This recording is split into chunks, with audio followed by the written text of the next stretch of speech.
Kendra. Hey, how's it going? Good. Thank you so much for coming back on. I'm so excited. It's so great to be back. It does not feel like it's been a year since we filmed our last episode together. So Yeah. I'm so excited. It's been so cool to see how your podcast has grown. I've loved watching everybody's little interviews and everything. It's been really entertaining. So it's super cool to be back again.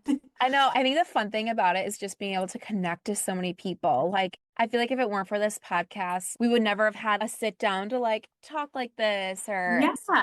it just makes it so fun and like forces me out of my shell too because I feel like working from home, like I just have a plan of what I do, and like a lot of times I don't see a lot of people, so it's a great way to connect. Hey, I won't lie, this is the first time I've worn makeup in like a month. Beyond just like tinted SPF and some freaking mascara. I'm like, well, I better put on a face today because I'm filming an episode. So thank you for giving me a reason to get dolled up. Hey, anytime. No. Do you feel like people expect you as a makeup artist? Like, oh, they expect me to have full face? So, yes. And I will say that if I'm doing makeup clients, I do try to put like a little bit more makeup on. But my day to day, I'm an esthetician. So, I mean, my day to day is more like facial clients, eyebrows, lashes, things like that. And I feel like most of my clients are more regulars now where they're coming every 6 to 8 weeks. And I don't think that they really care that I'm just Oh. wearing some tinted moisturizer and a little bit of mascara. But when it comes to makeup clients, I think that it does, one, there is that level of professionalism, I feel, and this can be heavily debated too. Like some people feel you don't have to wear makeup as a professional makeup artist while you are doing work. But for me, I find that the very few times that I haven't done that, I get a lot more questioning my skills. I guess that if that makes Oh. sense. Where it's like, are you sure you're going to be able to do this? So I think being able to be like, I do know how to do makeup. It's a Right. little bit more comforting to the person and a Yeah. little bit more encouraging. Yeah. I feel like that's probably, yeah, like a natural thing. Like, oh, if you're hiring for someone for hair or for nails, you probably Yeah. like are looking at their hand and nails. Although I feel like whenever I get my nails done, they're probably just like so busy that like they are more worried about their client and less about their own, Yeah. which makes sense. So like we said, it's been like a year since you've been on. So what's been new for you? What have you kind of done over the last year that you're like, I know you've been speaking at events I've been seeing, and Yes. kind of your big thing you're working on or did the last year? So in the past year, it was a lot of traveling. I did a lot of traveling last year. I went to a bunch of different conferences. I taught a lot at different conferences around the country. I did my first kind of like independent class where it wasn't in relation to any of those. And that was really exciting. But yeah, I mean, I got to go to Anaheim, I got to go to Orlando, Chicago, Denver, yeah, kind And of all over. is it all like students that go to your classes, or can like anyone go to your class? So it is typically for the conferences and stuff, those are beauty professionals only. Okay. But people who are in cosmetology school, esthetician school, anything like that, they can come too. But these ones, it is more of like just for the industry, but they're very, very packed. So it's Oh, definitely not like I'm feeling like I'm missing out on seeing a lot of people, which is yeah. really cool too. It definitely feels like I'm still offering a good amount of education. But yeah, mostly more beauty professionals when it comes to those types of things. I would love to do more open to the public type of classes. It's just trying to find the time between bridal season Yeah. to make that happen. But yeah, so definitely got to meet a lot of the beauty students, makeup artists, cosmetologists, hairstylists, barbers, all the things that follow me in person. So that was really nice. And I love Cool. doing these events. Like the one that happens in Chicago, I've done that for, I think this is my fourth year being with them teaching. And so it's been cool to just see the growth of myself, but also when people come back and they're taking my classes again, and now they're telling me when I first came, I was still a student, and now I own my own makeup studio, or I own my own salon, or I've been at a salon for however many years and I'm getting steady clientele. Like it's just been really cool to do that. So that has been a big thing travel wise. And then just weddings. I mean, I was pretty busy this year. I did make the decision to kind of step back from taking every wedding. And Yeah. mostly because I, one, was doing so much other traveling with teaching and things like that. Like I do need to have the availability to do that, even though I did still have where I would be leaving a wedding to jump on a flight to go teach at these places. But I did take a step back. Typically in a year, I would take anywhere from 50 to 60-ish weddings. Wow. But I That's just, wild. it's a lot. And I made the decision last year to step back and I wanted to take only about 30 weddings just to give myself a little bit more time, which I think was really smart, not just for me, but it let me learn a lot about myself. And I think it was a really healthy thing for me to do.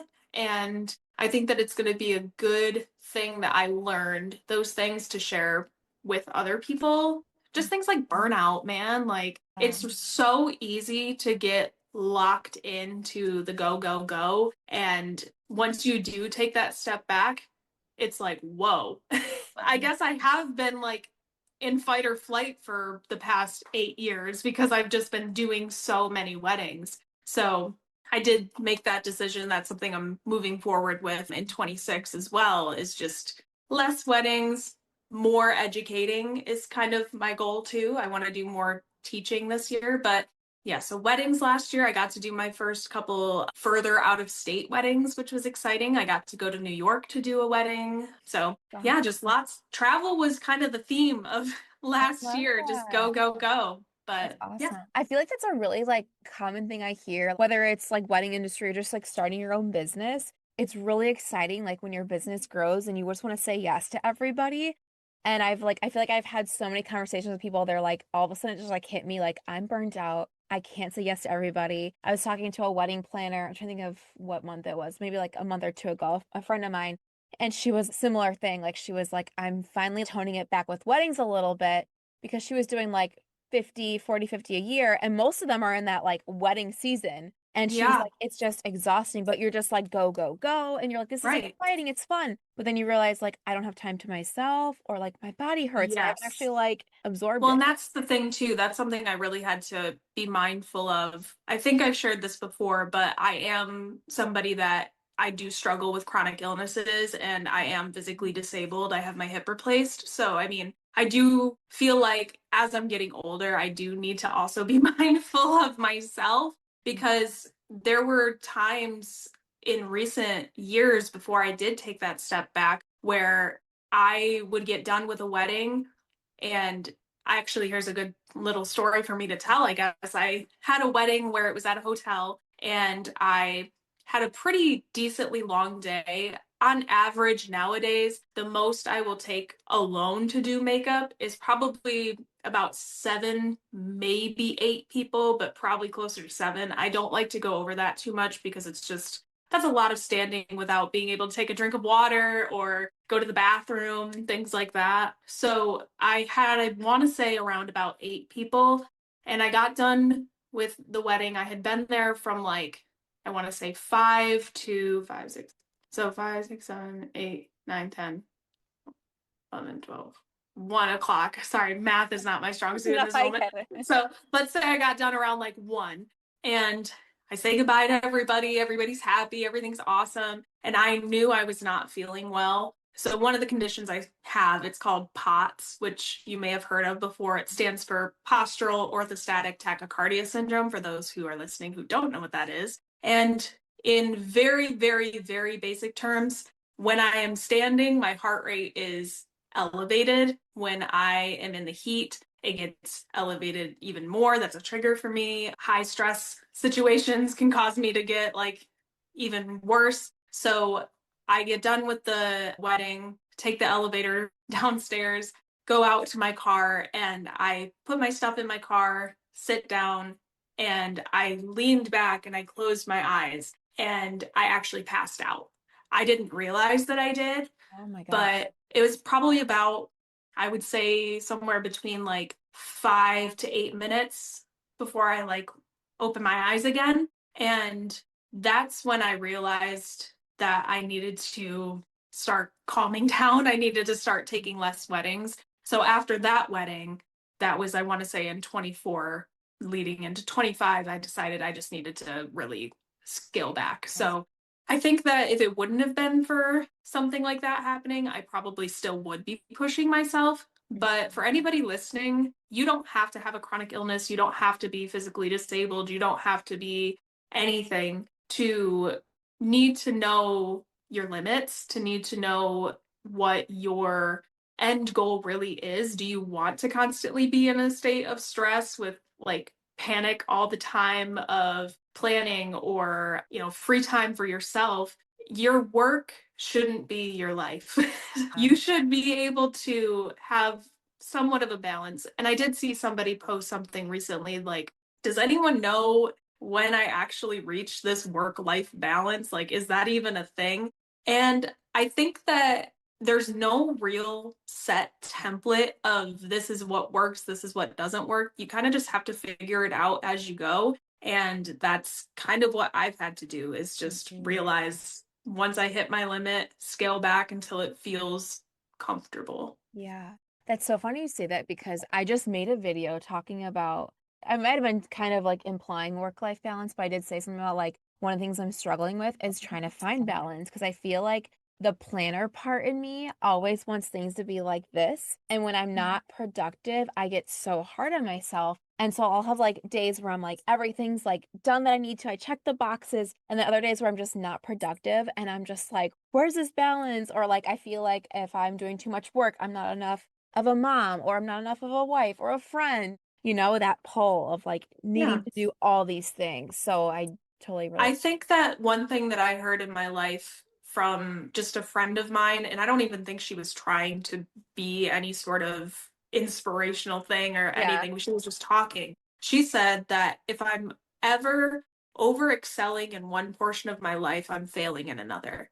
And that Mhm. has really stuck with me. And I don't think that that's negative, like necessarily a negative thing. I think that if you think of your life as right now, I want to be really excelling in my career, you have to also understand that that does equate that maybe your weekends are a little bit less, your friend time is going to be a little bit less. And it's not ever to me that things will ever be 50-50 balance. I think that if you want to be excelling in one way, you have to give up a couple of things for it to be balanced so that you're not trying to keep up with the friendships every single weekend we're going out. It's just not possible. And then you're putting way too much pressure on yourself when at the end of the day, especially in this type of career, when you are your own boss, you're setting your own goals and aspirations and things like that. The only person who is holding you to that standard is you.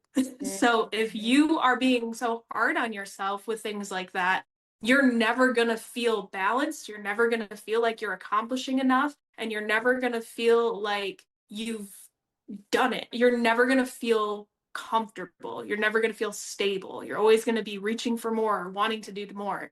And it's not bad to have goals and have aspirations, but you can't stress yourself out to the point that you are holding yourself to not possible standards. Like it physically can't happen. There's 24 hours in a day. People love to say that. We're not awake and going for 24 hours in a day. So I think that you just have to, as a person, whether you are just a person, whether you're a business owner, entrepreneur, makeup artist, whatever, the balance doesn't come 50-50. It's how can I rearrange things in my life to feel like what I'm wanting to focus on right now is what I'm focusing on, and I'm not stressing about trying to uphold other things too. I hope that makes sense. No, it totally does. No, I love that because it's kind of like different seasons require different balances and different Right. priorities. Because Mm-hmm. you made a good point. It was like last year was my first full year, I would say, as an entrepreneur. I started in 2023 of my own business, but last year with like the social media consulting and all that stuff. And so I think I put like so much effort in it, but it was also my daughter's second year of life. I'm trying to think of like how the years were Yeah. versus birthdays. So second year of life. So I'm like, oh, it's such an important stage. And then there's the mom guilt. And so you like push it back and forth. But I'm like, I also have the benefit of being home with her. So I do get to be home with her more than I think most working moms get to. So I got to remember like that's that's something that I get that, or what's a word I'm looking for? That's a privilege or and like something that I have that not a lot of people are able to do. So just kind of realizing those things and stepping outside of it is important. So I feel like that was like a mini therapy session. Thank you. Oh, yeah, you're welcome. Most of that comes to you via my therapist. Thank you, Teresa. We love you. Thank you. Yes. I know. I always hear things like that. I'm like, maybe I should go back to therapy. I'm like, just so I have someone like talk to you about things like that because it's those I kind of things. think everybody needs a therapist. I think everybody should go to therapy, even if you don't feel like you are struggling with something right now, even if it's not like, I need therapy. You know what I mean? I don't think that you will ever not benefit from having somebody to talk to that's not biased, that can help you work through situations, even if it's just that you're going through a hard time at work or kind of what we're talking about. Like maybe you are struggling with mom guilt. I wouldn't say when you're struggling with those things, most people in your life are going to be like, wow, you need therapy. Right.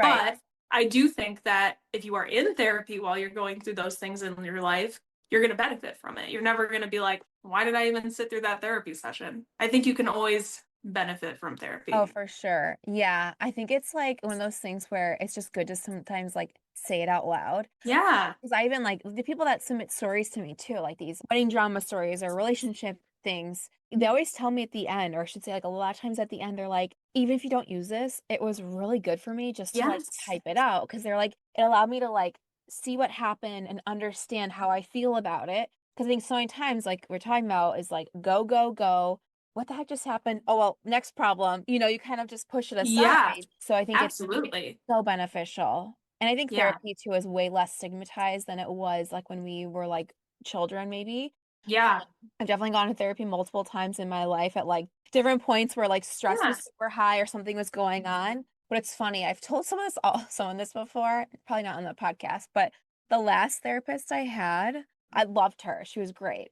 But she like dismissed me at the end. She's like, all right, I think we solved the problem. We're gonna be done now. And then like she just said I was done. And I remember telling my boss at the time, because he's really like open about therapy and mental health. And Yeah. he's like, I've never had that happen before. And I was like, I didn't I've never really had that happen to do me that. either.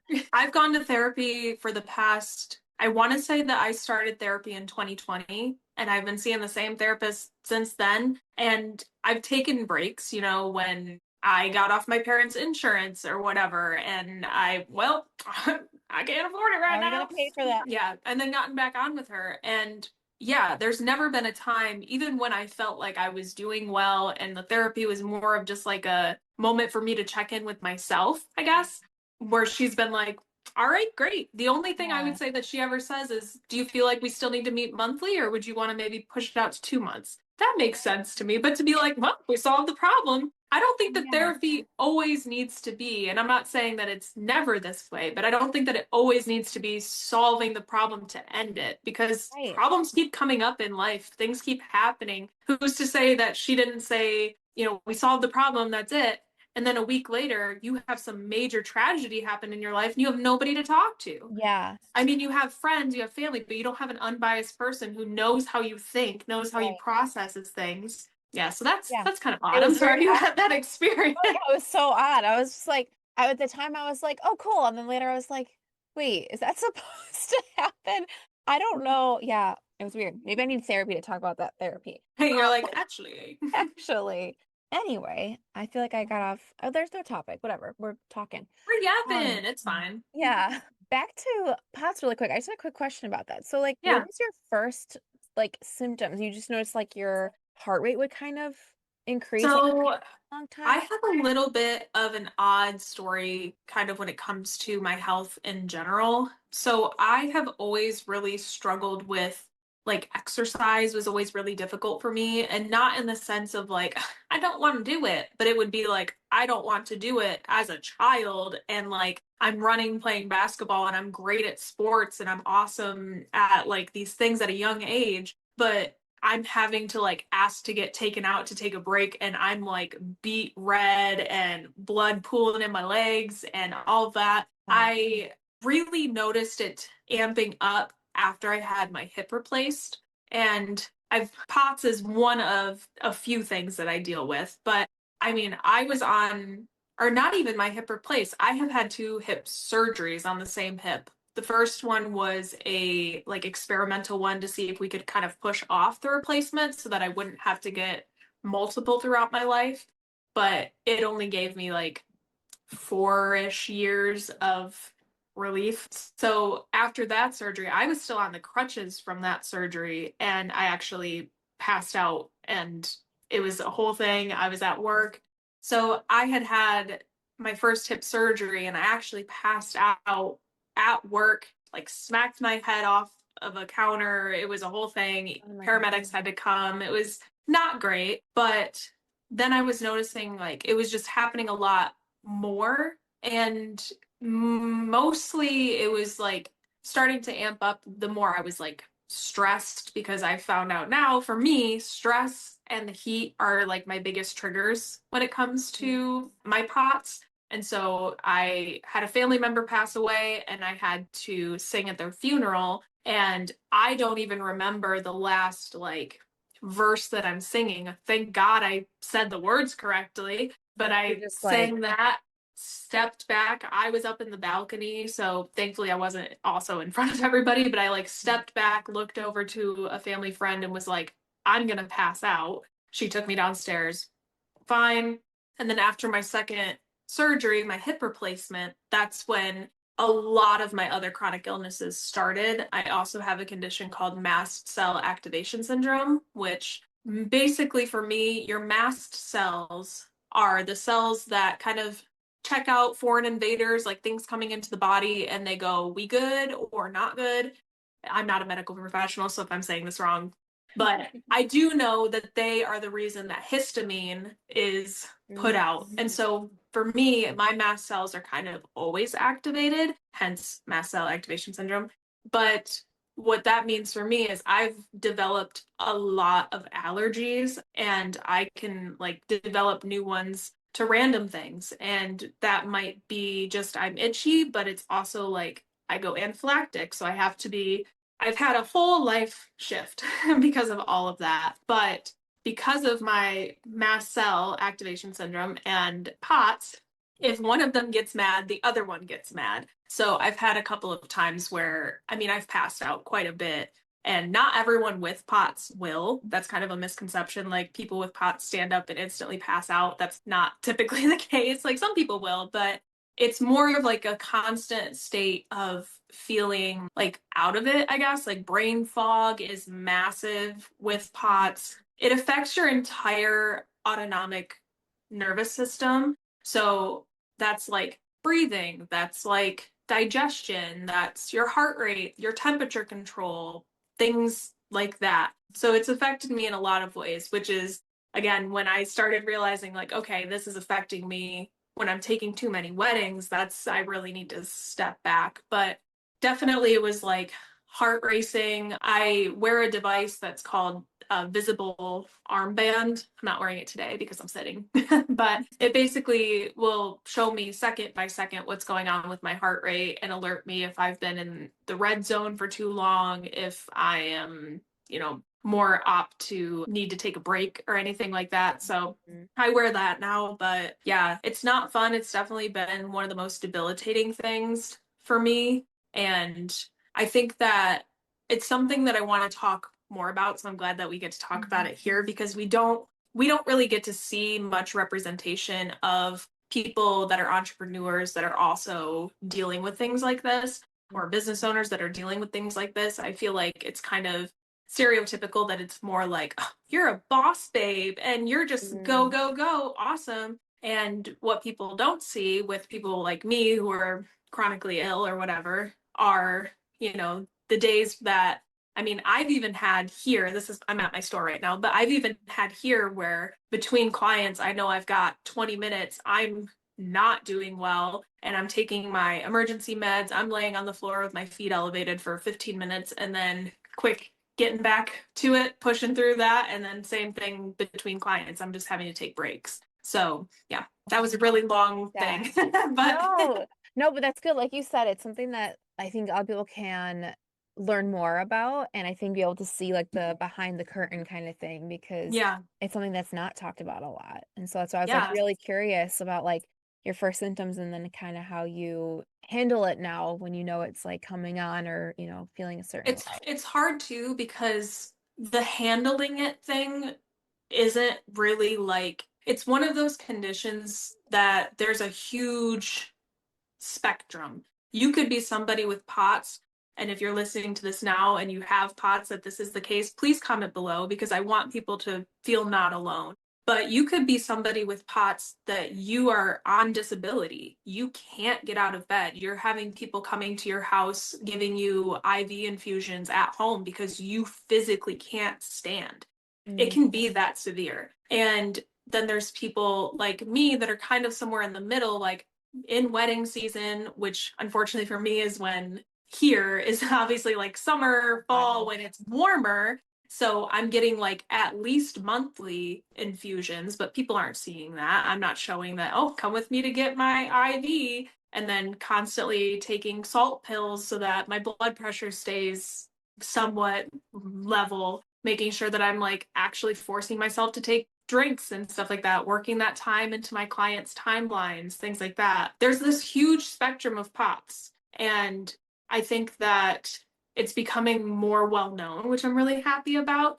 But I think that people aren't seeing enough of working people with it. And so it can be a little bit like, oh, well, if you have POTS, why aren't you just on disability? It's not easy to do that. It's not easy Yeah. to. Thank you for letting me talk about that. I'm really happy Yeah. that I got to share that with people. No, of course. Yeah. And you make a good point too about, I think, like in general, when someone hear about a disability or an autoimmune, they relate to one person they know and they don't Yeah. realize everything is a spectrum. So some people have very severe symptoms all the time, like you said, and some maybe internally battling every single day, and some might have some smaller symptoms or, Yeah, and so I think it's important to see that there's a wide span and to just, give grace to people and kind of understand it kind of every situation might be a little bit different as well. So absolutely. Absolutely. thank you for sharing that. No, Yes, of I was just course. curious because I didn't really know much about it. Yeah. Yes. Okay, so let's get into some of the wedding hot takes before we get to the story. So Okay. started a new thing since last time, 'cause I don't think we did this last time. Red flag or green flag. Mm. So I'm gonna say a sentence and then you'll just say if it's a red flag or a green flag. Okay. Replacing a bridesmaid close to the wedding. That's a hard one though, because I guess I know you want to answer red flag, green flag. It really depends on the I know. situation though. I That's know. a hard one. So as a vendor, I would say maybe it's red flag for planning purposes and like scheduling purposes, depending on how close, like if it's the day before, like that Right. can be a little bit like jarring. But I don't want to say it's a full red flag because if that person in your bridal party was going to be chaotic or causing you tons of stress, or maybe there's been a massive falling out, green flag, please don't have them there. I Yeah. don't want to have to be around that either. I don't want to be set in that stressful situation. I don't want my client in that stressful situation. So, man, that's a hard one. I would say that really depends, but I'm leaning, I guess, more towards green. I know. I feel the same way. I feel like a lot of these scenarios, there's so much so many details that could change it. It's like Yeah. everyone's perspective and yeah. Mhm. Expecting attendance at every pre-wedding event. So if the bride's like, you have to come to the engagement party, the shower, all that. No, that's a red flag to me. You can't Yeah. expect everyone to be everywhere all the time. I think that what people lose the plot on a lot when they're brides is thinking that I think when you're a bride, that is the most important thing to you. That's what the majority of your planning is going towards for at least a year in most cases. That's like end goal, most important thing. That's think of the times that you've been in a wedding though. Maybe Life if it's moves like your on. best friend, but like life goes on, you have other things going on. Maybe somebody in your bridal party or an attendant or something, maybe they have somebody else getting married, they can't come. Like you can't expect people to just always be there. Is it nice? Yes, but I would never hold it against somebody if they couldn't come to No. something. I had people RSVP yes to my wedding. I had a very small wedding. We had like 50 people. And Mhm. I had people very close to me RSVP yes. and they couldn't come because of X, Y, or Z. Was I like, oh, that sucks? Yeah, but I wasn't like, oh my gosh, I'm never talking to that person again. I Yeah. can't believe they wouldn't come. Like that's a little bit of a red flag to me. I know. It always gets lost on me when they're like, you must attend every single thing. My wedding's the priority. And I'm like, I realize that everyone else has lives too. My wedding is yeah, it's important to me, but like, I don't expect it to be the most important thing to everybody else or anybody Yeah, else for that matter. no, yeah, I mean, it's that's just crazy. like I had friends that couldn't come to the bachelorette or the shower, and I was like, Right, your family, your health, your whatever you're going through is right, first. exactly. We will live.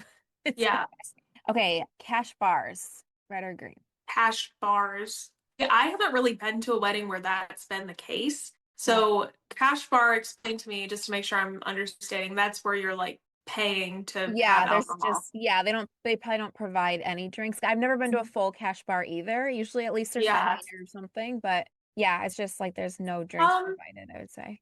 I would say that's a little bit of a red flag if it's fully a cash bar. Like if you're not providing like any sort of refreshments, like that would kind of be a little bit alarming. You have to have something for somebody to drink. But if it's cash bar just for, I guess that's also a little bit hard though. Like Yeah. my family doesn't really drink. So it would be like we had nothing at my wedding. So I don't know. I think that kind of just depends on the person. I think that if your family is somebody that you or people that you know are going to drink and you know that maybe you can't provide that Yeah. much, I mean, maybe having like a set drink or something that is free or included with the wedding. And then maybe if there's something like extra that somebody wants, like, Right. I don't know. Yeah, I would I've just not been to something like that. yeah, and I feel like if they're not providing anything, like no kind of refreshment, I'm talking like even non-alcoholic, Yeah. if they're not providing anything and expecting like people to come, then sure that's a little bit of a red flag if they expect Yeah. everybody to like pay for food and drinks once they're there. Right. But if it's like, oh, we're just talking like your aunt prefers like this really fancy vodka, then I Yeah. think it's a red flag that you're Yeah. making them pay for it. Like I totally agree. you That's do what exactly you what can I'm thinking. afford. Doesn't Right. need to be an open bar or anything. Okay, last one. Announcing a pregnancy at the wedding. Oof. To me, girl, that's gonna be a red flag. That is like, unless the only time I can ever see it be okay is one, it's the couple announcing that they are pregnant, Yeah. like obviously, or if it's been super well discussed and maybe the couple has asked for this to happen there. Otherwise, this Yes. so I probably wouldn't do that. Yeah. That's crazy to me. That's like one of those things I didn't even know that was a thing until I started getting story submissions. Yeah. And the amount of times where it's like someone wants to announce someone else's pregnancy at the wedding. Like one story I read was like the mother-in-law wanted to announce the younger brothers and his girlfriend's Oh, I think I saw pregnancy. your story about that. Yeah. Yeah, that was one. And then there was another one like last year. It was like kind of similar where the couple, they asked the couple and the couple said no. And the Oh, then mom was immediate still, red flag. yeah, the Yeah. mom was still bringing in like a box to like surprise everybody with, and then still did like a mini celebration at the table even after they said no. It's just, That's wild to me. That's up there with like if somebody is getting married and they're like, "Hey, photographer, my husband and I just got engaged like this week. Could you take some engagement photos at this person's wedding?" yes. Like it's that level to me where it's just a common courtesy thing to like not do that. I Mhm. mean, I wouldn't even if I was at somebody's like they just graduated college, we're having this really fun party. I wouldn't be like, "Hey guys, by the way, like I make did. this about me." Like there's moments in life where it's not about you. I Yeah. think that's a big thing to remember is sometimes it's not your turn. You know what I mean? Like it's Yeah. this person's turn, it's their moment to shine, and unless they are super like please, I want you to, Just let them shine. it's Yes. just rude. It's just rude. Yeah. We don't need to always turn it back to us. Right. Oh my Right. gosh. Okay. All right. I'm gonna do a couple of would you rathers and then we'll get into our story. These are like Okay. more like makeup kind of focused. Okay. Would you rather start glam at 5 a.m. or be rushing to put lipstick on in the car? Oh, definitely start glam at 5 a.m. I don't like feeling rushed. I hate it. It makes me so stressed and anxious, and my luck, I'm gonna like think that I'm putting it on good, and then I get out and I'm looking like the Joker. Like I just no. I Yeah. would rather start earlier.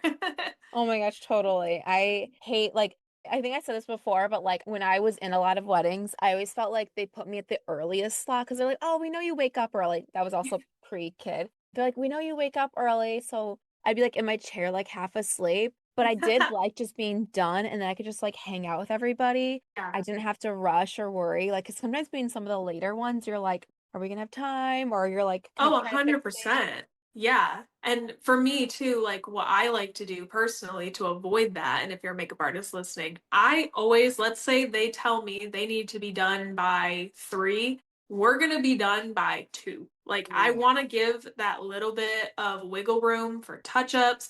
Maybe there was an emotional gift that somebody was given and like they completely like I want to have time for things. People get stuck in traffic, things happen. So always give yourself a little bit of extra time. And for any brides or somebody that's getting married that's listening, just because when you're getting ready on the everyday, it might take you an hour and a half to do hair and makeup. Please know wedding time is its whole different thing. Like it is so different. You might be thinking, wow, my makeup artist wants to start at 7 a.m. We don't have to be done till 3. That's crazy. And then when you're getting done, you're like, how has the day flown by? How have we, like, Yeah. where did that go? That's what I hear 99% of the time at weddings. It's just like, whoa, that day went by so So fast. Like, fast. ah. So always give yourself a little extra time than you I know. It's think. you don't think of like the random person popping in to say hello and like you step Yes, by or setting up food for your brides. You just don't think those little you don't things. think about it. Running to the Yeah, bathroom. Oh, I forgot this in my room. Like there's exactly. always something. So, Something, yes. yeah. Would you rather a bridesmaid hate her makeup or refuse the look and do her own? Would I rather a bridesmaid hate their makeup or when you say refuse their look and do their own, like they just are like, I don't want They're you to like, I do don't my even makeup. want. Yeah. I'd rather them do their own. Like if they're gonna hate it the way that I do it, you don't need me to do it. If you're good at what you're gonna do and you're already happy with how you do your makeup, don't feel like you have to get your makeup done. I would rather that because that just puts anxiety on everybody that day. The person getting their makeup done is gonna go into it knowing that they're gonna hate it probably, or just, I Mhm. know my features better. I've never liked my makeup done by somebody else. They're gonna go into it that way. The makeup artist is going to be thinking of all the ways that they can try to make that not happen and make the Yeah. person happy just for them to not be happy in the end. Yeah, if you know you're somebody that you just don't like getting your makeup done by somebody else, just do it yourself. Yeah. Even if you are the bride, the groom, whoever, like just do it yourself. It doesn't. Yeah. I feel like if you're like super picky, like you need to just do it yourself if you know what you're doing. Yeah, know yourself in those moments because like when I'm a bridesmaid, I love getting my makeup done. I just trust the makeup artist. I'm like, you know what you're doing. And but I have friends that like they're just very particular and they're just good at their Yes. own makeup and they do it. And like I that's just mean, about knowing yourself.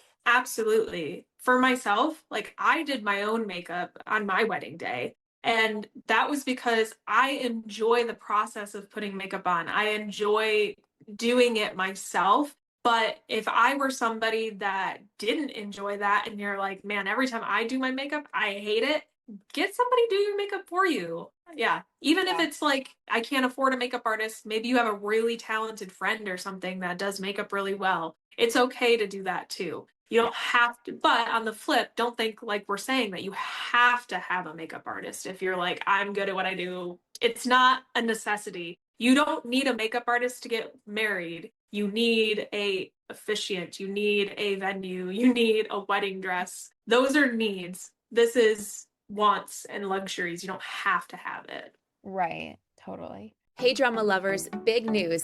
My book, Here Comes the Drama, A Ferris and Sloane Story, is officially out now. If you've been following their wild wedding saga online, this is the full story, packed with messy twists, sharp banter, family chaos, and all the heart you've come to love. And judging by your messages and posts, you're loving it too. Huge thanks to everyone who's already grabbed a copy early and shared it on social media. Your support means everything. If you haven't read it yet, now is the time. Head to KristaEnnis.com/book or click the link in the show notes. It's available in both print and ebook. Grab your copy before the spoilers start showing up in the comment sections, because trust me, you'll want to experience every jaw-dropping moment for yourself.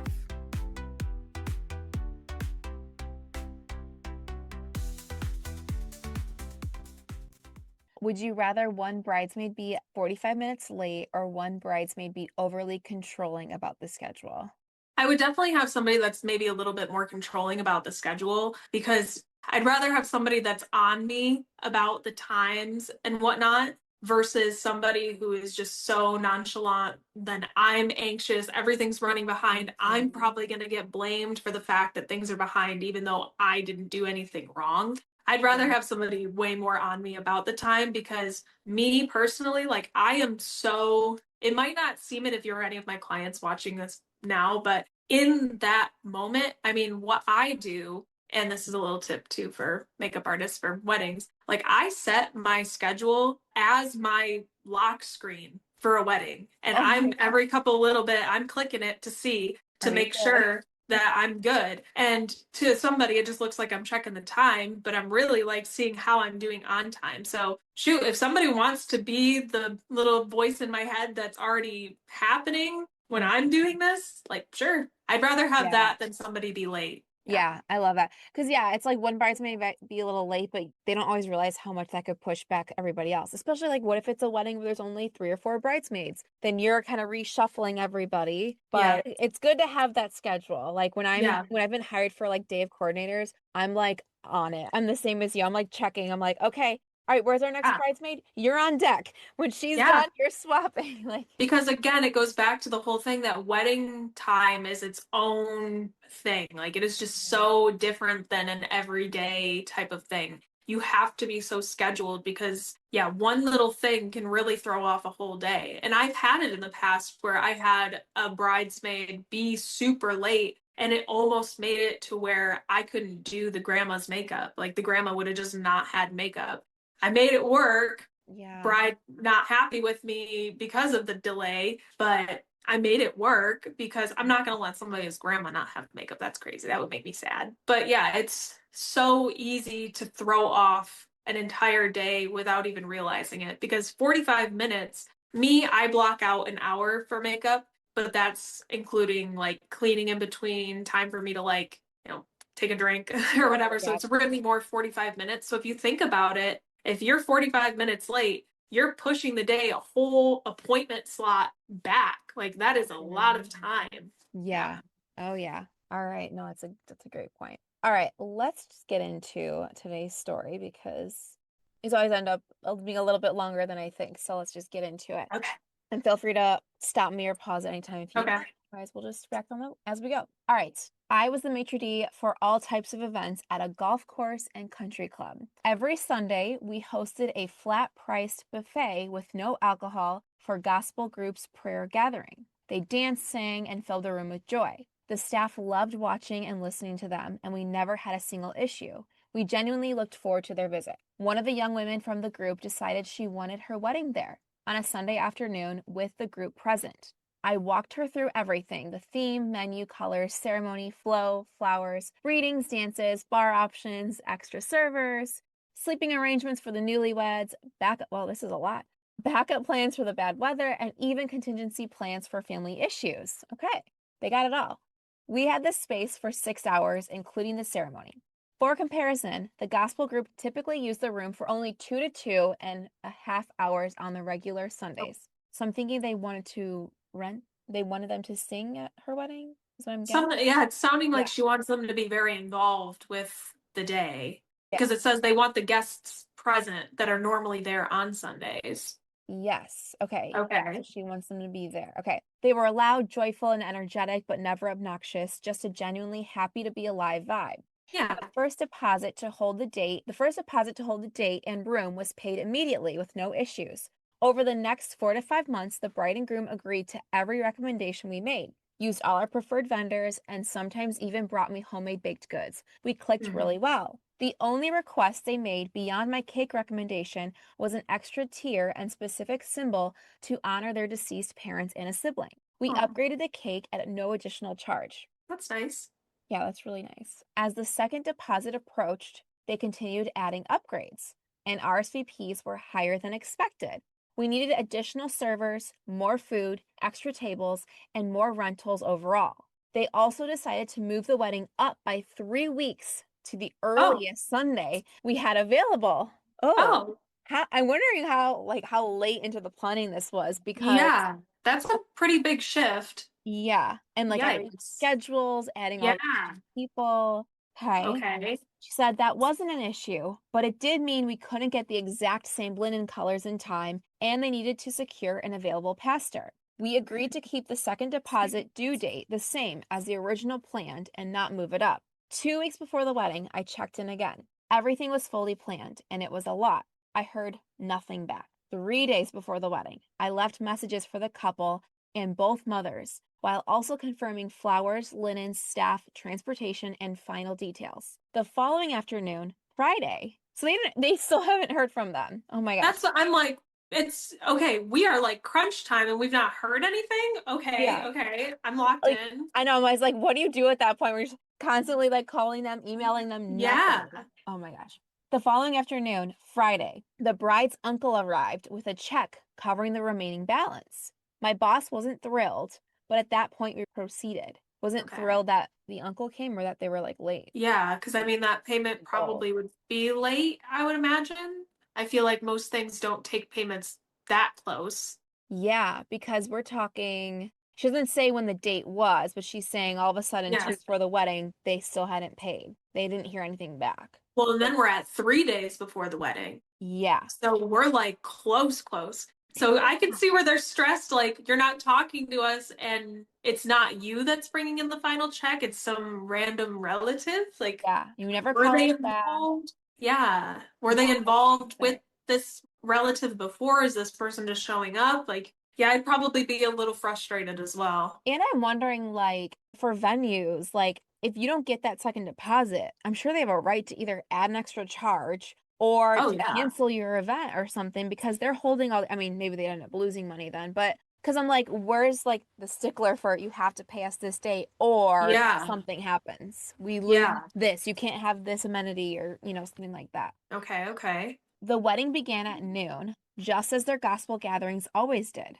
The ceremony was beautiful. While photos were being taken, I showed the mother of the bride the reception room. So it's weird. Everything's just like going as normal, even though they Yeah, can we're move just on. like going forward, even though Here nobody we are. was confirming anything. Okay. Yeah. All right. Immediately, she began tearing it apart, the mother of the bride, tearing apart the reception room. The linen colors were wrong. The tables were too far from the windows where a large buffet had been set up overlooking the golf course. The dance floor was too large, even though most guests danced at their tables. The cake was missing a tier and it was crooked. Or she's saying it wasn't. These are all the things that the mother of the bride was saying. Okay. And it was crooked. It wasn't. The lighting was too dim and felt solemn. The servers were dressed too formally. One server hunched too much. She didn't like my dress. Your server has bad posture. Okay, I get being upset in certain things, and we'll hear more of the story. I understand. You don't know. What if that person has a back issue? You don't know. Why are we going after the servers themselves? Like, That that's is kind of crazy to me. wild. That's wild. Okay. Yes, you don't know anything about this person Yeah. What in the world? to make that comment. They're doing their jobs, aren't they? They're like helping you Right. there. Yeah. Like, oh my God. Then to say she didn't like her dress, the person doing it. She's saying she didn't like my dress. It clashed. So the person that sent in this email that runs these weddings, Yeah. can you imagine? I'd be like, okay, like sorry. Right. This is what I chose to wear. That's wild. Okay. Oh my Bizarre. gosh. The flowers were too sparse, too sparse. There were too many ribbons. She was irate. I was completely dumbfounded. And that's a problem too. Well, I mean, there's so many problems with this, but like Right. thinking that she has some power coming in. It's like she's not the client. Yeah. But it is Yeah. weird that they just stopped hearing from the bride and groom and then the uncle just comes in. Right. And it's weird to me too that weddings that I've been to, my wedding, we very much discussed like what the layout was going to be, how things were going to look. And I know that they said like we did let them know that the linens wouldn't be able to be the same because of whatever. So they were aware of that. Maybe this mom Mhm. isn't aware of the change. Okay. But also, who are you? Like I get you're the mom, but Yeah. you're also like not the deciding factor. Yeah. I feel like it was That's something where the mom wasn't as involved as she wanted to be or Yeah, something. And it sounds like the person that wrote this, obviously it's a little biased because she's the one that sent it to right, us. So I'm like hearing her perspective, but I'm like, sounds like she knows what she's talking about. She's done all these weddings and events before. right. So I'm sure they're following the contract, following the plan. The mom's Oh, coming I'm in, she's like, sure. I don't like this. This is not what I envisioned. Or she's Right. embarrassed because she wants her family to see something different. Or That's just so, it's so silly to me too, because let's say all of these things are the genuine, like the bride comes in and ends up saying the exact same thing. Where have you been? You haven't like been communicating with us to like even know maybe the original discussion was that there were going to be this many ribbons, or maybe the discussion was that the flowers were going to be how they're going to be. mm, If you're not having, because it's sounding to me like the venue is providing most, if not all of the setup. So mhm, it's not like they're having to coordinate multiple different vendors. It's sounding like it is the venue that's doing this. So how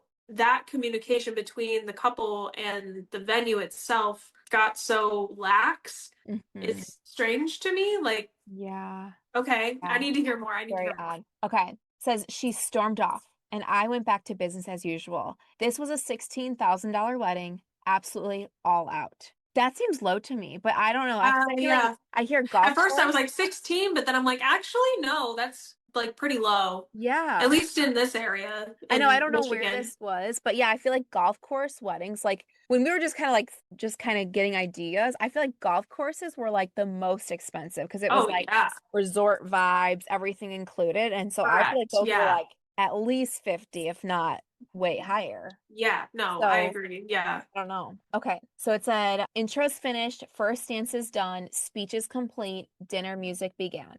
The All right. buffet was destroyed, completely cleaned out.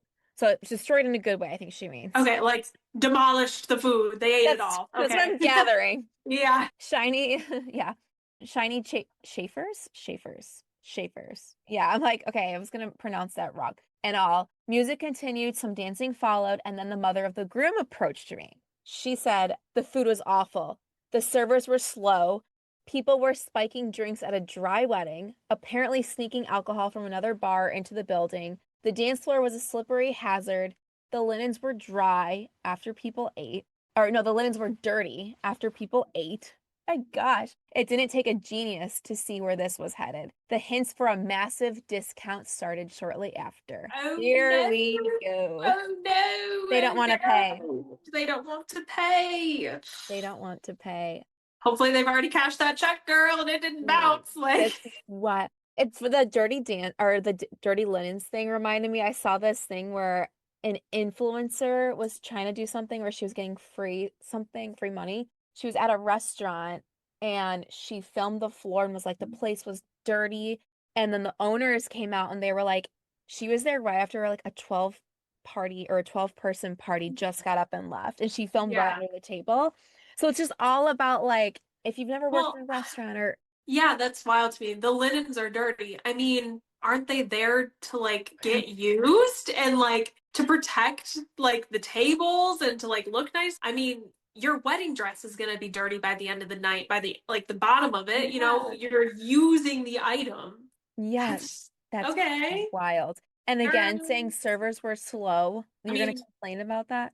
that's wild to me. Oh And my clearly God. the food wasn't that bad if everybody ate it all. Yep. Like, Yep. That, oh my gosh. Then I heard screams. Oh my God. Sure enough, the cake was on the floor. They claimed a server knocked it over while rushing for plates. She did not. And no, this was 2001. Okay, there we go. So it was 2001. That's okay, the lower okay, okay, price. okay. So much has changed since then. So much. 16,000 in 2001 I could get now. Okay, that makes sense. Yeah. She did not, and no, this was 2001, no cameras. Mm. Suddenly, the older women erupted into crocodile tears, wailing and chanting praises. They cried that the souls, wait, what? The souls of those honored on the cake had been desecrated. Now they're saying because the server knocked it over, it was like an insult to the loved ones that were the cake was for. There. So let's say that a server did knock it over. You are jumping over the Grand Canyon, my friend, to say that that is a disrespect on a deceased loved one. I can see somebody going up to the cake, taking whatever that symbolic thing was, chucking it at the wall, like, okay, yeah, you're being disrespectful to that. If something accidentally gets knocked over, my first thought would not be, oh, my family members, I can't believe, like, It's that is a accusatory. stretch. That is a Yeah. big stretch. Wow. Wow, wow, wow. And by everything that we've learned so far, I'm like, they're just looking for all of this to like add up. They're thinking of all the dollar signs, Yeah, what they can get back, basically. absolutely. Yeah. Oh my gosh. She said the accusations went on and on. Eventually, the night wound down. The room was left trashed. Then came the demand. They wanted their money back. Gosh. Oh no. That, like, even when I hear stories like this about like someone going into a restaurant and you can tell from the beginning they complain about every little thing. I mean, I Yeah. used to work in the restaurant industry. I saw it Same. all the time. Yeah, you see it, Yeah. right? It's like, you know, for the second those people sit down, these are someone that's going to complain. They want a discount. And I was more than happy, like, if something was wrong or if something, Oh, for give a sure. discount, I'll take it off completely. But you can Yeah. tell right away when it's someone that's going to complain about everything. Even like they'll drink like Dr. Pepper or Sprite and they'll be like, something's off in this. Something's off. Yeah. Okay, we'll get it checked. Or it's a brand new, anything would be wrong. Right. So when it's something like this, like a wedding, $16,000, and they're gonna be like, we want our money back. No, and I can see it being, and maybe you've had this experience too. I can also kind of get the vibes of when I'm going to have a client ask me for a refund. It always seems to be the ones that I am the most lenient with, or the ones that I try to give like extra things to be nice, that end up coming back and expecting more and then wanting a discount because of X, Y, and Z reason. They So say you I, give an inch, they take a mile or something. Those kind of yeah, people. 1000%. That is Yeah. definitely the case. So, sounding like that is this case. Yeah. Okay, how does Okay. this end? It says that's when we learned they had assumed they were paying the same rate as the usual 2-hour Sunday buffet lunches, despite having a signed contract stating otherwise. Why would you not look at that and just assume? And is it really that they assumed, or they thought that because they were such a come every Sunday group that they could just Mhm. talk their way into it and get that discount after the fact?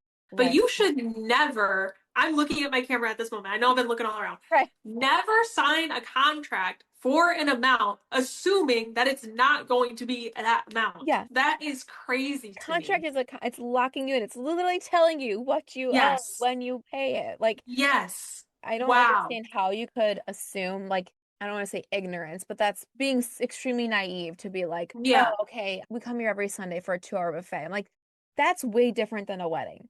That is Like, way different from a wedding, that you're getting linens, you're having people catering your food, you're having florals, you're having it's sounding like music maybe was even provided. Like what they were listing all of the stay for the bride and groom for this case, like they did a lot. mm, So to me, for them to just expect that to be the same as a little buffet that they do every Sunday is insanity. yeah. And it's sounding very entitled to me. Like that's the vibe that I get. That they just probably thought going into this, like I said, that, oh, well, we come here every Sunday. We should be allowed. It's giving, well, I know the owner vibes. You Yes. know what I mean? Like that's the vibe that it gives. And it's like, okay, cool. You're like, so do I. So do I. And this is still how much it is. Like, Oh my gosh. I've seen so many wow. skits about that where someone's like, well, I know the owner. And they're like, okay, well, get in line. All these people. My favorite thing when that would happen to me is they would be like, well, I know the owner. Can't you just give me a discount? And I'd be like, I know my dad too. Like, my dad owned the restaurant that I worked at. So that always killed me. I'd be like, yeah, same. And I also like anyone that says that, if you're going to your friend's restaurant or someone you know's restaurant, wouldn't you want to contribute to a small business or See, help them and out? that's the thing too. I have never been in a situation that I can think of that I'm ever going to a friend's business or going to have a friend do anything for me that I am like asking for a discount or Right. I'm expecting a discount. I mean, I had a friend she's my hairstylist, do my hair for my wedding. I still obviously like paid her. I still Mhm. tipped her well, like just because she's done my hair forever and we've been friends for however long, like that would be super weird of me to just like assume that Yeah. that would be free or discounted or something. So that's the I've, vibe I'm getting with this though, is that they yeah. assumed that. I've always noticed it's the people that are more acquaintances or know you through people that do it. It's Yeah. never like a real friend because Yeah. I don't think I've said this on the podcast before, but like years ago, so like I do art like well, again, this was pre-kid. I haven't done a lot of art in a while, but I used to do like charcoal art drawings and I've done a lot of stuff for weddings, like art-wise, like creating like trees with the thumbprint, whatever, all that stuff. Yeah. Anyway, so years ago, I was like a guest of a guest at a wedding. So like my friend's old friend, like neighbor, was getting married. She's like, "You guys should come with us." It was a very laid back wedding, more the Yeah. merrier. The week before, the bride was like, "Can you make me a guest book tree thing?" And I was like so nice. I'm like early 20s at the time, like no boundaries, just wanted to Yeah. people please. And I'm like, normally I probably would have charged a fair price, probably would have been like $100 to $200 because it takes a Yes. while. Yeah. But I was like, okay, maybe I'll charge her a little bit less. She goes, just don't get me a gift. And I'm like, oh, okay. Like I already had a gift that I bought. Hard. Yeah. And I Yeah. was like, okay. And then literally I should have learned my lesson. But then like a year later, I was like doing charcoal drawings for people. You know, people are paying whatever. She never paid me to this day. It was like someone she like I went and brought it to the house, like a whole family charcoal drawing. It took Yeah. hours, hours. And I'm like a broke, just recently graduated college kid. Yeah. And she was like, "Oh, I don't have cash on me. Like, just tell me what it is and I'll like send you money later." Never did. And it's so dumb now, but in my mind, I'm like, that's that kind of person that just expects a discount Yeah. because they know you somehow. Yeah, no, I will say I have been a bridal makeup artist for 10 years now, and it's always the person who was randomly in my English class freshman year of high school that's like, "Hey girl, I'm getting married. What are your rates?" And me sending them, well, if you want my pricing guide, feel free to email my assistant. She'll get that sent over to you. Oh my gosh, no, girl, like you can just send them in here, like it's fine. Facebook Messenger. And I'm like, Right. no, it's easier for me to keep things, compact. And they're like, oh, well, is there any way that I could get like a friend and family discount since we know each other? And da da da da. Da. I've had that happen so many times. And I'm like, honestly, I don't know like anything about you. How I much was friends going are through we? it. I was going through it when I was in high school. Like my sophomore to end of junior year is when that first hip surgery stuff was happening. And like they say that pain erases memory or whatever sometimes. And that's why like I've heard, oh, well, for people who have kids might be apt to have kids again, even if the first birth was like awful because they Forget just like about it. forget the pain or whatever, which I don't know how true that is. But I will say there are huge lapses of my memory from that time of my life where I Mm, probably, like, if I saw you on the street, random person in my Facebook messenger thing, like, I probably wouldn't even know that was you. So why mhm. would you think that I would want to give you a discount? Like, that's Yep. just wild to Those are me. the same MLM people that want you to join their team. Girl, ain't that the truth? Hey, girl from middle school, we never talked, but I started this new MLM. It's gonna save your life. And I'm like, Yeah. yeah. Well, Well, and I get that all the time too. Maybe you do too now that you have a following is like online and everything, is the amount of people who are like, you should do this because you already have the following. You could easily make millions and da da da da da da da. And I'm like, I'm honestly like so good. Thanks though. I don't so good, thank you. I've actually never been more okay not doing that. Like I don't Mhm. want to do it. Like Like more the reason to not do it. Thank yeah. you. And the amount of people too, and maybe you've had this as well, that are like, could you use my song in the background of your video? And they're like a random person from freshman year of high school that has like a SoundCloud or whatever it's What? called. I've not had that. That's I get that. I get people, oh, could I collab with you? I need to get more views on my stuff because I do X, Y, and Z. And it's like a random person I haven't talked to since I was in I was 13. I'm like, no, I don't know you anymore. Just because you knew me at a blip of my life, you do not just have access to me 24/7. That's wild to me. Yep. Anyways, I tangented a little bit, but No, we both did because I feel like it's such a common thing. Like, so when we read something like this, I'm like, oh, I know that person. If you're listening, don't do that. yeah, don't do that to people. Always It's offer to weird. pay full price for friends, Yeah. family. And then if later they want to come back and be like, you know what, I want to throw in this for free because you're my friend, then awesome. Yeah. But yeah. I mean, for me, and they probably don't even know I do this, but like my dad's employees, I give them my friend and family discount because they work for my dad. They probably don't even know that I do that, but it's something that I add on. But it to me, if it was like a new employee of my dad and they're like, "Can I get a discount?" I'd probably be a little bit more like, Like, "What?" That's odd. Like, don't do that. Don't expect things, I guess is what we're trying to say, I yeah, feel. Yeah. absolutely. So she says, so it ends with saying, so it says, despite having signed the contract stating otherwise, no Mhm. one tipped. Some servers were even in tears.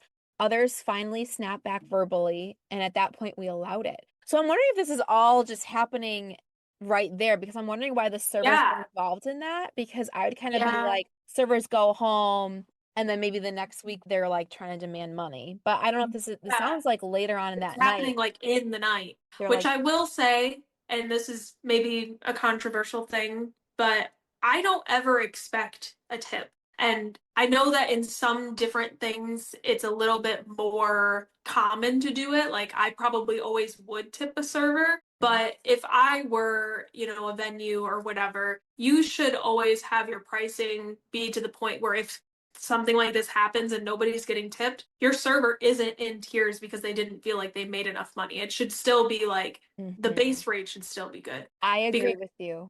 to me, and it's different, I will say, if you're going out to eat, totally different. Totally different. Because I Yeah. know that Oh, yeah. minimum wage is like $2 or something, and you're living off of your tips in that, like you're supplementing with your tips in that way. I would imagine, and maybe it's wrong, and if it is, please correct us. I don't know. But I would imagine that when you're working as a server for an event like this, you're probably getting more of like an hourly base rate that's like less than or more than the $2 minimum wage because this Yeah. is more of like an event. So I Yeah. would imagine that that should be more common. I can't speak obviously for all events, but my job in college, I worked at a hotel and I worked in the bar and like I was a cocktail server, but we obviously hosted events. And so there were banquet Mm-hmm. servers. And from my memory, they made like $11 an hour. Like they were Yeah. serving at weddings and stuff, whereas our actual like restaurant servers were making like 5, 6 because Yeah. they were more inclined to get tipped. So as far as I remember, in banquets, you don't typically get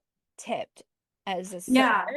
Maybe bartenders will get like cash. It sounds like Yeah. it's I can see bartenders, but even, yeah, me thinking of any time I've attended a wedding, I don't think that I've ever tipped the person that's bringing me the plated meal or right. serving the buffet. I don't think that. So to play devil's advocate on that one little speck, I will say I Yeah. do think that the tipping Expecting. thing, that's not something that you should just expect. Like even me as a makeup artist, I get probably like 75% of my clients tip, but it really doesn't bother me either way because I make sure that my pricing is to where I feel like I'm comfortable after expenses or whatever that I made. You shouldn't be relying on your tips, I guess is what I'm saying Right. for this type of a job.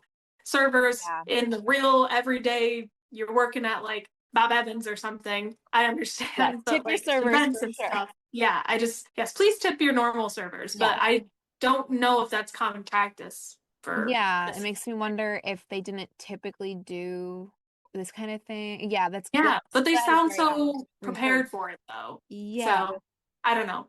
Yeah. Anyways, so So little yeah, tidbit, but interesting. they didn't get tipped and they're So, crying.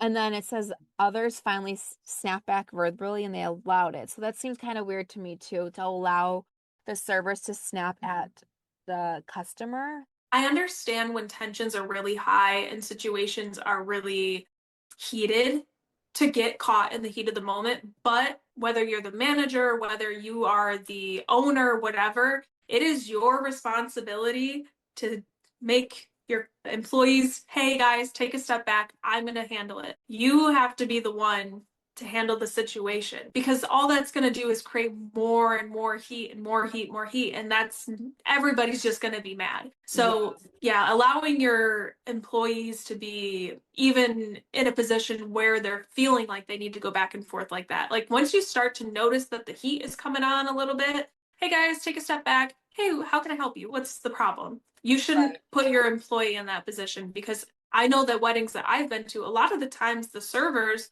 they are like in their late teens, early 20s. That's a lot to put on someone young. Like, Mm. that's a lot. Yeah. So I feel like that's another thing I would interject. In this situation, it would have maybe been beneficial. I know we don't know how this ends yet, but to have the employees kind of step aside and you handle it one person. Because if you're yelling at a bunch of different people, nobody's getting their point across, nobody's listening. Yeah. Yeah. And it sounds like at this point, the tips, the least of their concerns, they might not even want to pay for anything else. Yeah. So it says, come Monday, the check bounced. So no, they didn't cash the check. I'm wonder. Oh, it makes me wonder. I mean, there's another paragraph, so let me read it first. But Okay. it says their head pastor called to inform us they would not be paying. He warned that if we pursued the matter, the congregation would countersue, claiming we intentionally sabotaged a young, naive, God-fearing couple's wedding under the guise of miscommunication, even though they signed a contract. That is, whoa, okay, sorry. Oh, she says when it was actually reckless discrimination. And somehow they won. Wait, there was a lawsuit and they won? It sounds like either she doesn't say there was definitely a lawsuit. She just says he warned that if we pursued it, they would countersue, and then just ends with, and they won. So I'm wondering if they did sue them because they were like, we didn't get paid. Whoa. First off, how any judge is letting that win over a signed contract is bonkers to me. Mhm. Um, okay. I need to get into my business owner mind for a second here. Yeah. Why why allowing okay, thinking that it's 2001? Hmm. We're talking 25 years ago. Yeah. I feel old. I see 2001. I'm like, oh, it was like 10 years ago. 25 I'm years like ago. I'm 28, so I was like 3. What? Right? 2 or 3? Like okay, wow. Anyways, but like I know things have updated, things have changed a lot in those 25 years, but I think that it's a little bit crazy to accept a check from a random person and not try to immediately cash it. I get that maybe it was, they said it was 3 days before, so if it's a Monday, it would have been a Friday. Okay. But You think they waited till the banks were closed so they couldn't cash it? maybe, but at that point, I'm sorry, I'm needing a cashier's check. I'm needing like a money order or something. Like I need it to be more obvious that the funds are there, especially if communication has been so lax where I haven't even gotten to Mhm. talk to my client in weeks. Yeah, that's wild to me. What Yeah. I would say nowadays, me personally, if I'm accepting a check from a client, it has to be like a cashier's check or something like that. Like I am not accepting just a check because it has the potential to bounce. And Hmm. you are still, especially in this situation when there's so much involved, makeup, obviously that sucks for me. Maybe I just replenished a lot in my kit and this was money that I thought was coming that I'm going to be able to balance things out again. But venues, especially what it's sounding like this one provides, you still have to pay people. Like you still have Yeah. things that have to be paid for. And now that that's bounced, like, whoa. And I'm wondering how much that first deposit was for. Like, usually I feel like when I got married, it was like the first check was like 25%, Yeah. then it was like 50, maybe. I don't know. So I like it does like little increments. So I'm like, Yeah. that's not gonna cover their food. No. There's like they ate all the food. That's Right. and they're gonna like live with themselves knowing that they scam these people. Yeah. The I should make it clear. The people getting married, the families getting Right. married Right. scammed the venue because they knew what they were doing. Because no one signs a contract thinking it's going to be, oh, we do a 2 hour buffet here. It's the same as a wedding. Hey, do this, and this for us. It's going to be the I, same. I guess I'm also confused. Who signed this contract? Was it the bride and groom? Was it who signed this? Because why does the head pastor at their church get to be involved in this lawsuit at all? Yeah, that's a great point. Why is he a part of this discussion? Yeah, that doesn't matter. That's Like, him being like using like the God like hierarchy of like, oh, you use this. this very religious family and you're making them look bad, so don't you dare do that. So it's almost like him being like, I'm a pastor, let me say it so they Which don't be more why is a careful. pastor doing that? Yeah, you're Like, not a part of the family. You didn't pay. You're you not in the didn't pay. contract. Yeah, that's so weird to You- me. And if this did go to court and they were able to, like, again, how did a judge, why is that being allowed? Why is the pastor of a church that they go to get to be the deciding say of whether a contract between somebody and a venue was a scam or not? Mhm. That's just wow. Yeah. So I kind of wonder if, like, if we read it the other way, if she's just saying they won, basically, like, we just went along with it. We didn't, like, try to sue them or, like, take any step further because he scared us, basically. Then I could see that too. That's Like, I can see that, but also like as a business, you're out. you have a contract for a reason. And if you're not going to stick with your policies and your contract and the things that are in there, what's the point of Why having have it? it? Yeah. Yeah. And don't get me wrong, there's been instances in the past for me where I have made exceptions to something that's in the contract, but it's normally because I'm trying to be accommodating of somebody.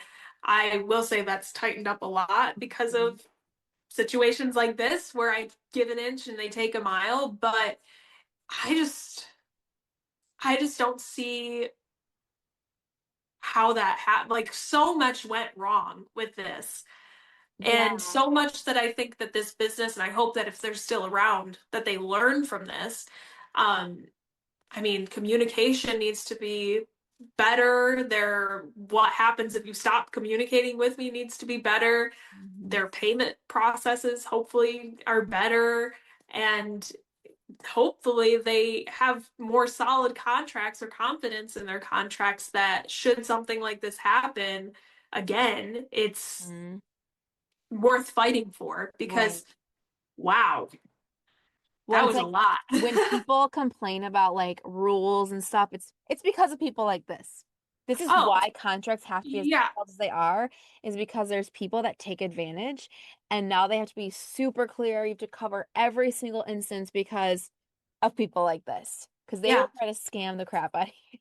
And if you are somebody that is getting married or you are going to be entering into a contract for whatever reason, read what you're signing, please. Mhm. Don't just blindly sign and then claim ignorance because nowadays, I just cannot see if this went to court nowadays that that would have held up at all for the client's favor. Like, I cannot see that happening. No way. Um, so be mindful of what you're signing. And on the flip, vendors or whoever is sending out the contracts, make sure that you feel confident in the things that are in your contract, that you feel that you can back those things up.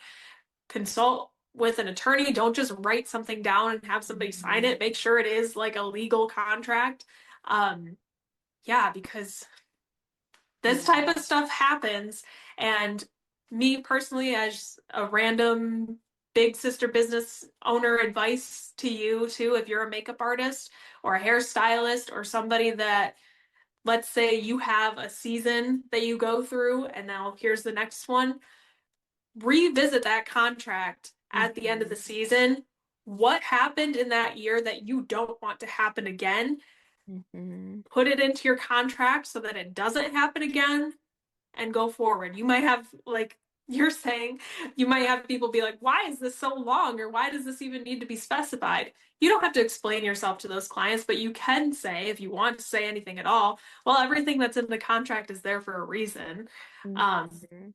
yeah, you have to protect yourself as a business owner and as a consumer signing contracts. Protect yourself too. If you don't know what a contract is saying, if you don't know the legal mumbo jumbo, you don't have to, nobody is forcing you to sign anything. Yes. You can consult with somebody if you need help before signing anything, even if it's just asking the business to clarify what this means. Because, yeah, don't sign into something that you don't know, Yeah. because either one of you, it could come back and bite you. Yeah. And most places now, like you said, are not going to be like, "Oh, you didn't read it." They're going to be like, "Too bad. You signed Yeah. it." So Yeah. I come mean, up with the I've had to money. do that multiple times where we've had to send screenshots or we've copied the portion of the contract that applies to X, Y, or Z situation and send it to that client and say, well, in the contract that you signed, this is what it says. And you have to lead with confidence with that. You have to say, well, this is what you signed. And they can come back and counter, but this is what you signed. And yeah. Yeah. It makes me think too, kind of like looking back at the beginning, that there were so many different parties involved. And I think this is why a lot of places too are like, we only work with the bride and groom, or we only work with the couple getting married, because I feel like they probably, the young girl comes in from the group, she's really excited. They're like, yep, this sounds great. She's the one that talks with them. They signed the contract. She probably pays the first deposit. Sounds like, yeah, it says the bride and groom agree. They pay everything, no issues. Then other people are getting involved. But maybe the moms start seeing it and they're like, Yeah. whoa, how are we going to pay for this? Because that's, I think that's why there was that radio silence, right? They're like starting to worry about the cost.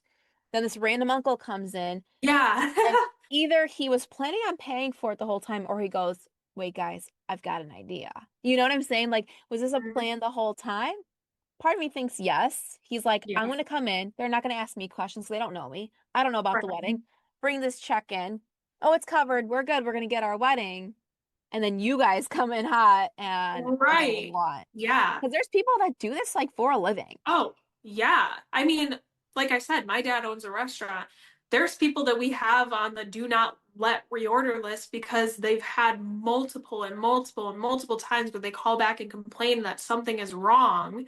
And to the point where we would like red label them, maybe like, hey, if they call, make sure that you are so precise and confident that everything going into this order is exactly right.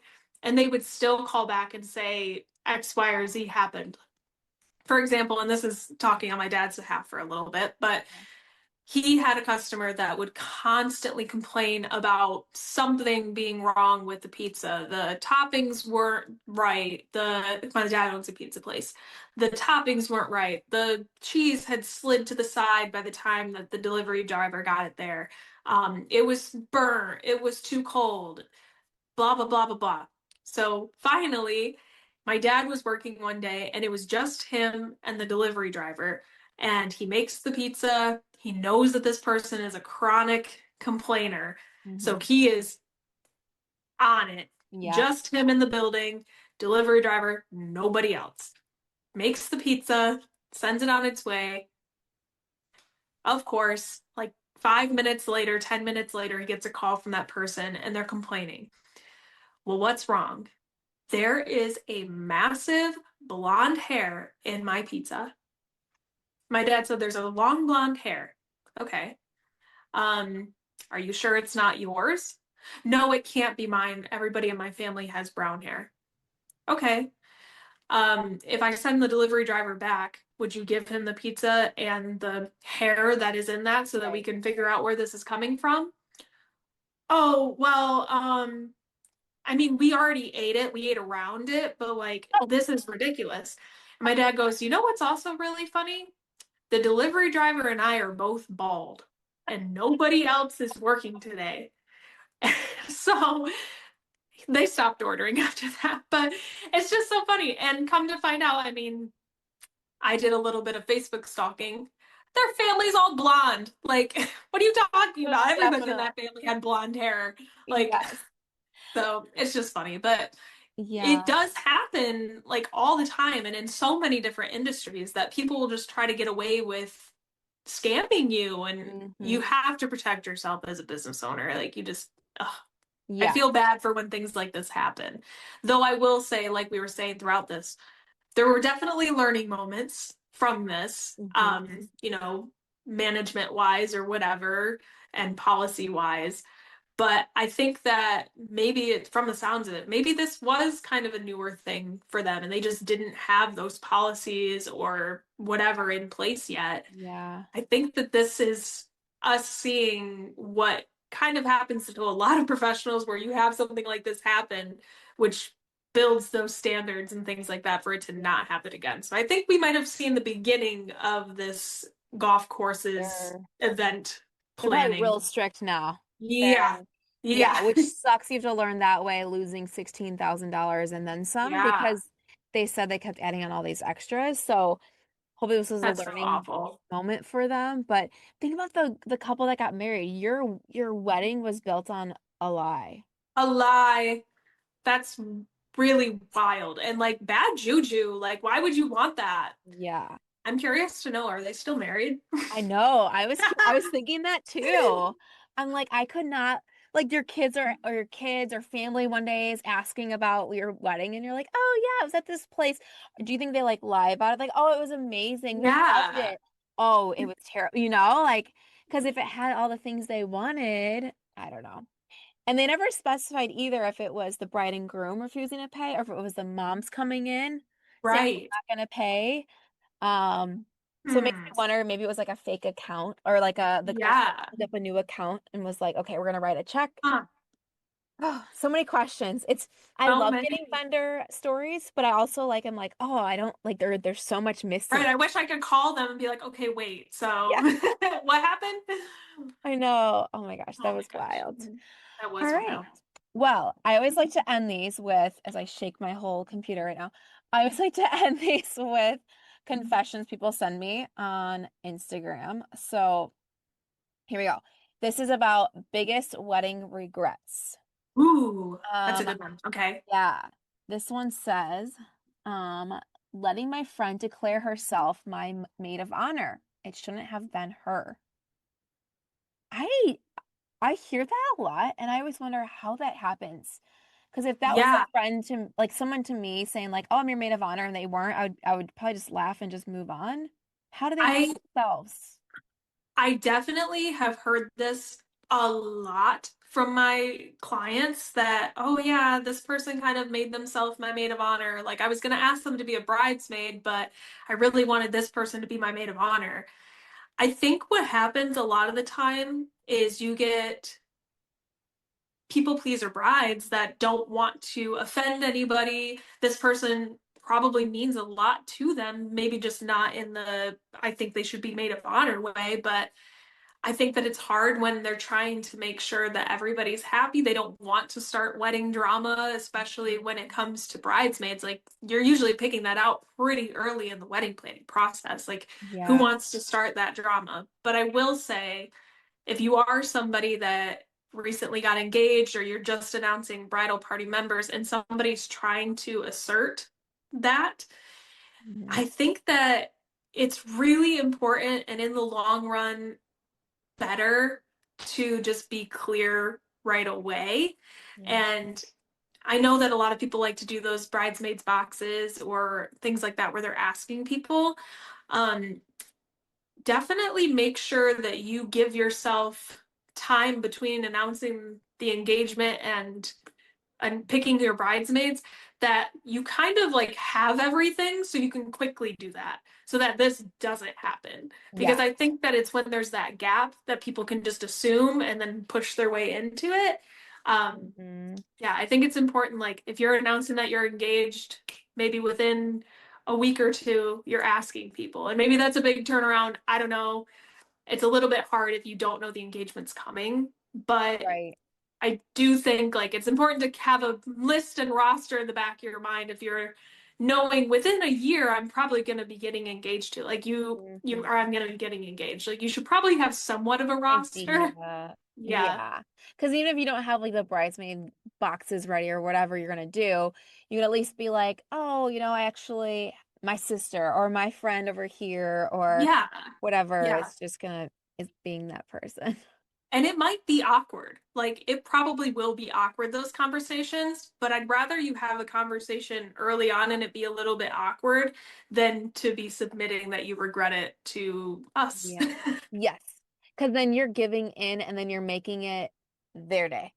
Not Yeah. completely, I get that, but like you're still like they're gonna have their way with whatever. Oh, it's gonna be these like what is it? Where does it end? We're gonna have these Right. bridesmaids dresses because I like these best for my body. And it's like, Right. well, wait, you weren't even supposed to be the maid of honor, and then you're gonna have this Right. resentment. I feel like. Exactly. No, I 1000% agree. Um, let's see. This says letting my mother-in-law add over 40 guests to the list, which meant cutting down our friends list. Ooh. So I personally told like family members like they were allowed an X amount of people that they could invite, but I also made it clear like I still wanted it to be people that were like in my life. Like I wouldn't want my mom to invite like a random person from our church that knew me when I was 3. Like that would be kind of odd. Um, I definitely think you have to kind of go into things like that, where you're giving like a, hey, so and so's gonna have this many people, I'm gonna have this many people, his family's gonna have this many people, you guys can have this many people, and that's how we're reaching capacity. Like, I think that you have to be very clear with those things from the get-go. Yes. Yeah, especially if it seems like someone that everybody's their best friend or everyone's their friend. Just give Right, like a little limit. Be like, okay, you can tell me 20 people. And right, then if yeah. they give you 20 and they're like, hey, I also want to invite so and so, then sure, you can give wiggle room. But when you give a free reign, that's scary territory. Yeah. And even with wiggle room, you have to be clear though too. Like if somebody's like, "Oh my gosh, I know I gave you 20 people, but like so and so has to be there. I just totally blanked and forgot." You could be like, "Okay, yeah, maybe we could squeeze that one more person in, but like we're really done after that." Like you can't be like, "Okay, yeah, I guess this is not another person." Like because the more you're lax, again, give an inch, take a mile type of thing is going to happen. Yes. Yeah, 100%. Yeah. Okay, let's do one more. This one says, I regret not eloping. Should have saved the money and skipped the drama.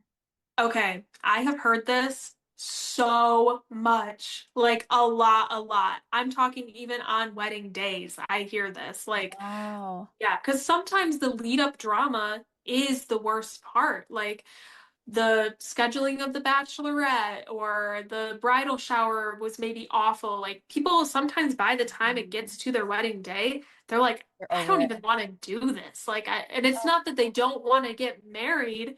It's deal with just all they the don't want to have to people. put on the performance and the all of it. So I have definitely heard that a lot. I would say that if you're somebody that you and your significant other, you don't really necessarily want a big wedding, you don't necessarily see even a wedding as like a big thing to you, and maybe financially it's not the best option for you, it is never worth it to put yourself in debt to have a wedding. That is wild to me. I have had brides tell me that they have taken out loans for their wedding. Mhm. Couldn't be Do me. it. Couldn't It's be me. it's that consumerism and wedding culture all together of like you need the biggest, best wedding to post all over social media and have this grand Right. day. And it's like, yes, weddings are beautiful and amazing, but at the end of the day, it is a day. Right. And you do not want to go into your marriage broke or owing a bunch of money or having debt. That is, I feel like that is just like such a hard thing to go into a marriage with.